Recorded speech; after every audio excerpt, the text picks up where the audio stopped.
வணக்கம் நண்பர்களே, big Boss season 8 வந்து கடைசி கட்டத்துக்கு வந்துருச்சு. இந்த வாரம் யார் யாரெல்லாம் நாமினேட் ஆகுறாங்களோ அது வந்து ரொம்ப ரொம்ப ரொம்ப முக்கியமானது. ஏன்னா ஓட் வரல அப்படின்னா எலிமினேட் ஆயிருவாங்க. அந்த லெவல்ல வந்து பார்த்தீங்கன்னா நெருங்கிட்டாங்க பிக் பாஸ். 10 பேர் பிக் பாஸ் ஹவுஸ்ல இருக்காங்க. 2 பேர் வந்து பார்த்தீங்கன்னா டாப்ல இருக்க 2 பேர் நாமினேஷன் ஆகல. அதாவது நம்ம முத்துவும் சௌந்தர்யாவும். மீதி 8 பேர் நாமினேஷன் ஆயிருக்காங்க.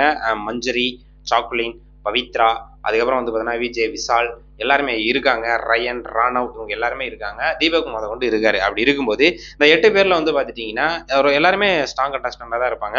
2 பேர் வந்து பார்த்துட்டீங்கன்னா ஒரு மாதிரி வீக்கா இருப்பாங்க. ஒன்னு வந்து பார்த்தீங்கன்னா விஷால், ஏன்னா அவங்க தான் வந்து பார்த்தீங்கன்னா போன வாரமே வந்து பார்த்தீங்கன்னா ஓட்டு கம்மியா வாங்கியிருந்தாரு. இன்னொன்னு பவித்ரா அண்ணன் ரயன், இவங்க 3 பேர்ல வந்து பார்த்துட்டீங்கன்னா ஓட்டு அவங்க 3 பேருக்குள்ள தான் போட்டியா இருக்கும். யார் ஓட்டு அதிகமா வருதோ அவங்க வந்து சேவ் ஆயிருவாங்க. இல்லைன்னா டபுள் எவிக்ஷன் இந்த வீக் கடைசியில வந்து நடக்கும். ஸோ அதன் அடிப்படையில் வந்து பார்த்துட்டீங்கன்னா ரொம்ப இப்போ இருக்கிற 8 பேர்ல யார் எலிமினேட் ஆவாங்க டபுள் பேர் அப்படின்னு நம்ம கணிச்சோம் அப்படின்னா கன்ஃபார்ம் கணிச்சிடலாம். ஒன்னு விஷால், இன்னொன்று பவித்ரா, இன்னொன்று ரயன். இவங்க 3 பேர் தான் வந்து பார்த்தீங்கன்னா ரொம்ப வீக்கான ஒரு கண்டஸ்டன்ட்.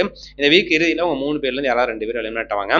அது இல்லாம இந்த வாரம் வந்து பார்த்துட்டீங்கன்னா நம்ம இது டிக்கெட் டு ஃபினாலே அந்த டாஸ்க் இருக்கு. அதுல யார் வந்து பார்த்துட்டீங்கன்னா வெற்றி பெற்று நேரடியாக வந்து பார்த்தீங்கன்னா ஃபைனல் போறாங்க அப்படிங்கிற ஒரு இது இருக்கு. அதுக்கப்புறம் வந்து பார்த்தீங்கன்னா பணப்பெட்டிலாம் இருக்கு. ஸோ இதெல்லாம் பார்த்துட்டீங்கன்னா அடுத்தடுத்து அப்படியே வந்துகிட்டே இருக்கும். செம்ம இன்ட்ரெஸ்டா இருக்கும். ஃபைனலை நோக்கி வந்து பார்த்தீங்கன்னா பிக் பாஸ் போயிருச்சு.